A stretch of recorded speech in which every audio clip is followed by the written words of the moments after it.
Assalamualaikum warahmatullahi wabarakatuh. Perkenalkan, nama saya Ria Sulistianti dengan NIM 2621039 dari kelas Ilmu Mantik C. Video yang saya buat untuk memenuhi tugas akhir semester. Yang pertama ada ilmu dibagi menjadi dua, yaitu tasawur dan tasdik. Tasawur adalah suatu gambaran terhadap sesuatu yang tidak disertai pembuktian terhadap sesuatu tersebut. Tasawur dibagi menjadi dua, yaitu daruri dan nadari. Daruri yaitu sesuatu yang tidak membutuhkan pemikiran atau dengan kata lain mudah dimengerti, seperti lapar, haus, dingin, dan sebagainya. Nadari yaitu sesuatu yang membutuhkan pemikiran, seperti hakikat listrik, roh, radio, dan sebagainya. Sedangkan tasdik adalah pembenaran atau persetujuan dari suatu tasawur, baik secara positif ataupun negatif. Tasdik sendiri dibagi menjadi dua, yaitu nadaruri dan nadari. Daruri yaitu pembenaran yang tidak membutuhkan penalaran, seperti matahari terbit dari sebelah timur. Sedangkan nadari pembenaran yang membutuhkan penalaran, seperti Muhammad adalah utusan Allah. Yang selanjutnya, materi kedua ada al-dalalah. Dalalah ialah memahami sesuatu dari sesuatu yang lain. Macam-macam dalalah ada dalalah lafdiyah, yaitu dalalah yang terbentuk lafaz atau suara. Ada tiga macam, yaitu dalalah lafdiyah, yaitu dalalah lafdiyah akliyah, yaitu lafaz yang menjadi petunjuk, dalalah yang dibentuk berdasarkan akal. Yang kedua ada dalalah lafdiyah tabiah, yaitu dalalah bentuk lafaz yang dibentuk atau terbentuk secara alamiah atau kebiasaan. Yang ketiga ada lafliyah wadiyah, yaitu lafaz yang menjadi penunjuk, dalalah yang dibentuk atau dibuat oleh manusia berdasarkan penetapan atau istilah. Dalalah lafdiyah wadiyah juga dikelompokkan menjadi tiga, yaitu mutabaqah, yaitu dalalah petunjuk suatu lafaz yang menunjukkan suatu makna yang lengkap. Yang kedua ada tadlomun, yaitu dalalah atau petunjuk suatu lafaz yang menunjukkan sebagian makna. Yang terakhir ada iltizamiyah, yaitu lafaz yang menunjukkan kepada sesuatu yang di luar maknanya. Yang kedua ada dalalah khairi lafziyah, yaitu dalalah yang terbentuk kata atau bukan suara. Dalalah khairul lafziyah dibagi menjadi tiga lagi, yaitu dalalah khairi lafziyah akliyah, yaitu dalalah bukan kata atau suara yang berupa pemahaman melalui akal pikiran. Yang kedua ada lafziyah tabiyah, yaitu dalalah yang bukan lafaz dibentuk atau terbentuk secara tabiyah alami atau kebiasaan. Yang ketiga ada dalalah khairi lafziyah wadiyah, yaitu dalalah yang bukan lafaz yang terbentuk atau dibentuk oleh manusia, tetapi istilah yang dibuat untuk menunjukkan arti yang dapat dipahami. Yang materi ketiga ada lafaz. Lafaz merupakan susunan beberapa huruf yang mengandung arti. Lafaz sendiri dibagi menjadi dua, yaitu lafaz mufrad, kata tunggal ialah suatu lafaz yang tidak mempunyai bagian yang menunjukkan suatu pengertian atas bagian makna yang dimaksud daripadanya. Yang kedua ada lafaz mufrad, dibagi menjadi dua lagi, yaitu juz'i dan kuli. Juz'i ialah lafaz hanya mempunyai satu arti saja, sedangkan kuli adalah lafaz yang mencakup beberapa unit yang tidak dapat dihindarkan apabila dipikirkan. Yang kedua ada lafaz murqab, yaitu susunan kata. Lafaz yang terdiri dari dua atau lebih kata yang menunjukkan makna tam, kalimat sempurna, yaitu suatu susunan lafaz yang memberikan pengertian dengan sempurna. Yang kedua ada nakis. Kalimat tak sempurna merupakan lafaz yang belum memberikan pengertian makna secara sempurna. Yang keempat ada kuliyatul hamsah, adalah pengertian yang dinyatakan oleh predikat mengenai subjek atau cara menerangkan sesuatu. Macam-macam kuliah ada hamsah, yaitu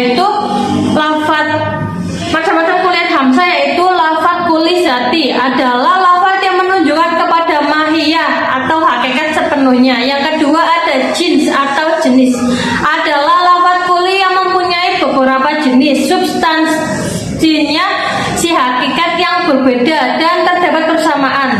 Jenis dibagi menjadi 3 lagi, yaitu jenis jauh, tengahan, dan dekat. Yang kedua ada na'u atau spesies. Lafaz kuli yang mempunyai cukupan terbatas, yaitu afrad yang bersamaan hakikatnya. Yang terakhir ada fas, sifat atau pembeda. Sifat pembeda adalah term yang membedakan satu hakikat dengan hakikat yang lain yang sama-sama terikat dalam satu jenis. Fas sendiri terbagi menjadi 2 macam, yaitu fas qorib dan fas ba'id. Lafaz kuli irti atau sifat aksidensi.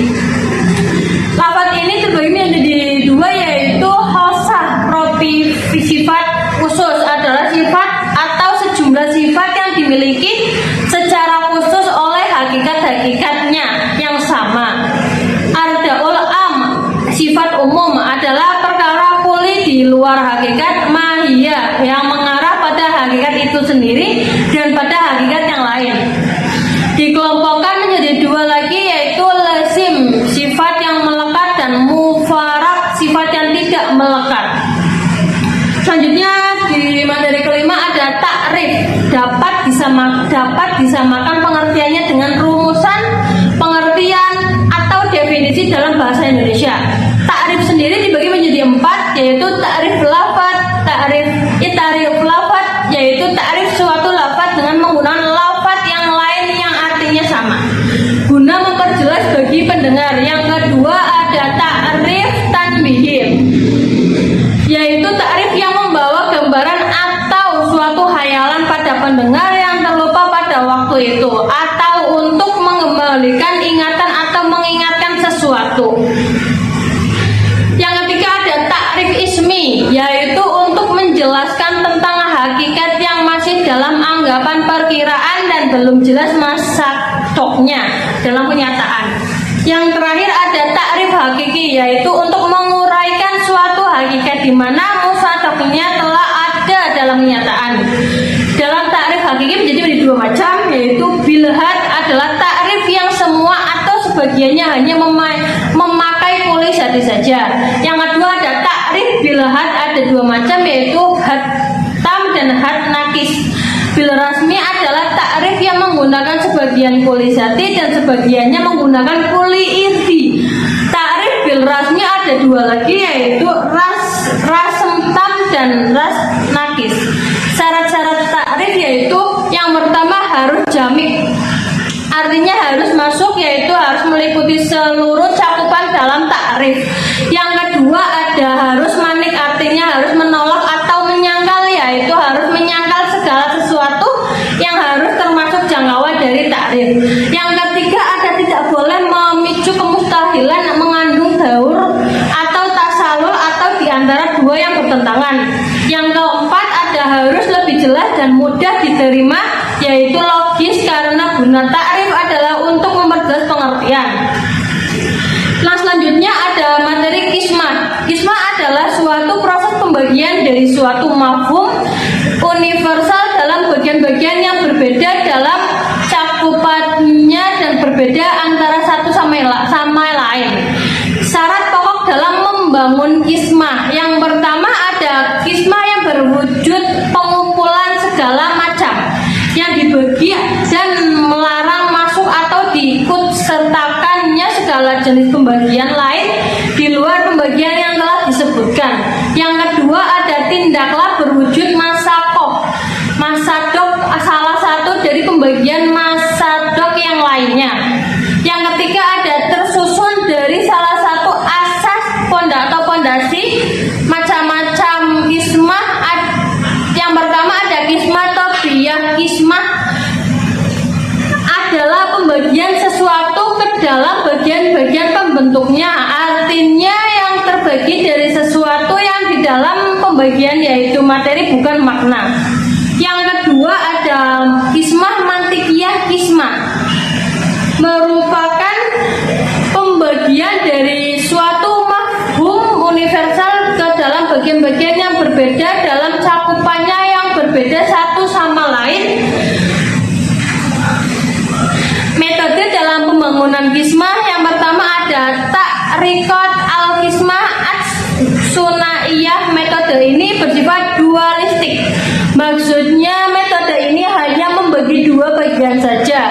tidak ada pilihan ketiga, keempat, dan seterusnya. Yang kedua ada ta'rikat al-qisma at-tafsiliyah, yaitu adanya proses membagi sesuatu terhadap semua bagian-bagian secara terperinci. Dalam metode ini ada dua, diantaranya akliyah, artinya berdasarkan akal. Iktiraiyah kita dapat diartikan sebagai pembagian. Yang selanjutnya ada materi qat'iyah. Menurut pakar mantik adalah sebuah lafaz yang dengan sendirinya datizah memiliki kandungan makna yang berpotensi dinilai benar dan bohong. Qat'iyah dapat dibagi menjadi dua macam, yaitu qat'iyah hamliyah, yaitu qat'iyah yang di dalamnya mengandung hukum menghubungkan suatu mufrad dengan mufrad yang lain. Qat'iyah hamliyah tersusun dari tiga juz atau tiga bagian. Nah, yang pertama ada mahkum alaih, yaitu muktaba fa'il atau naib fa'il atau ma'udu. Yang kedua ada mahkum bih, yaitu khobar atau fa'il atau maf'ul. Yang ketiga ada lafaz yang menjadi alat penghubung antara maudu dan maf'ul yang disebut dengan rabitah. Yang kedua ada qat'iyah syartiyah, yaitu suatu qat'iyah yang di dalamnya mengandung hukum untuk menghubungkan qat'iyah yang satu dengan qat'iyah yang lain, disertai salah satunya dengan adanya syarat. Yang selanjutnya ada materi qiyas sebagai suatu pengambilan kesimpulan di mana kita menarik dari dua macam keputusan atau qat'iyah yang mengandung unsur kebersamaan dan salah satunya harus universal. Suatu keputusan ketiga yang kebenarannya sama dengan kebenaran yang ada pada keputusan sebelumnya. Qiyas dibagi menjadi dua macam, yaitu yang pertama qiyas iktirani, dapat menunjukkan pada kata kesimpulan dengan maknanya. Yang kedua ada qiyas iktirani, dibagi menjadi dua lagi, yaitu qiyas iktirani hamliyah. Qiyas ini yang tersusun dari qat'iyah hamliyah. Yang kedua ada qiyas iktirani adalah qiyas yang tersusun dari qiyas baik muktailah maupun munfasilah. Yang kesembilan ada syart, berarti bentuk yang merupakan salah satu bentuk dari qiyas dalam ilmu mantik. Syart yaitu gabungan muqaddimah, sugoro dan kubro tanpa melihat syur, kuli atau syu'i. Dan yaitu berkumpulnya dua qat'iyah dengan memperlihatkan adanya syur. Syart sendiri dibagi menjadi empat, yaitu yang pertama syart awal, syart kedua dan ketiga dan keempat. Syart berserta darabnya yaitu syart awal 4 darab, syart tasyani 4 darab, syart taslih 6 darab, syart rabi 5 darab. Yang ke-10 ada qiyas istinai, adalah qiyas yang terdiri dari dua muqaddimah, syartiyah dan isti'naiyah. Qiyas isti'naiyah dibagi menjadi dua macam, yaitu qiyas istilali dan qiyas isti'ani infali. Yang pertama adalah qiyas yang muqaddimah kubronya terdiri dari syartiyah mutsailah. Yang ke-11 ada materi qiyas dilihat dari jumlah muqaddimahnya, terbagi menjadi dua macam, yaitu qiyas mufrad dan qiyas muqarrabah. Qiyas basit adalah qiyas yang tersusun dari dua muqaddimah saja. Qiyas murakkab, qiyas yang terdiri dari dua atau beberapa qiyas yang natijahnya menjadi muqaddamah bagi qiyas yang mengikutinya. Qiyas yang diikuti disebut qiyas sabik dan qiyas yang mengikutinya disebut qiyas lahik. Macam-macam qiyas murakkab ada, yang pertama ada mutsahil al-nataij, yaitu qiyas yang natijahnya disebutkan secara eksplisit dan natijahnya menjadi muqaddamah, sugro dan bagi qiyas yang mengikutinya. Yang selanjutnya ada munfasilun nataij, yaitu qiyas murakkab yang natijahnya disebutkan secara eksplisit, cukup jelas dapat diketahui. Sekian yang kelompok terakhir ada qiyas istiqro, adalah metode menarik suatu kesimpulan atau hukum yang diawali dari bagian khusus sebagai alat menarik kesimpulan atau hukum yang secara umum menyeluruh berlaku bagi semua tersebut. Istiqrot sendiri dibagi menjadi dua, yaitu istiqrot tam dan istiqrot nakis. Qiyas al-huf yaitu cara mengemukakan argumen yang berbelit di mana sebuah proposisi dibuktikan kebenarannya dengan mengedukasikan suatu kontradiksi dari peningkarannya proposisi yang dikemukakan bersama dengan proposisi lainnya yang sudah diyakini kebenarannya. Nah, selanjutnya ada qiyas tamsil atau analogi perumpamaan, ialah penetapan hukum yang bersifat juz'i pada hal juz'i yang lain karena adanya kesamaan antara keduanya. Sekian penjabaran materi dari saya.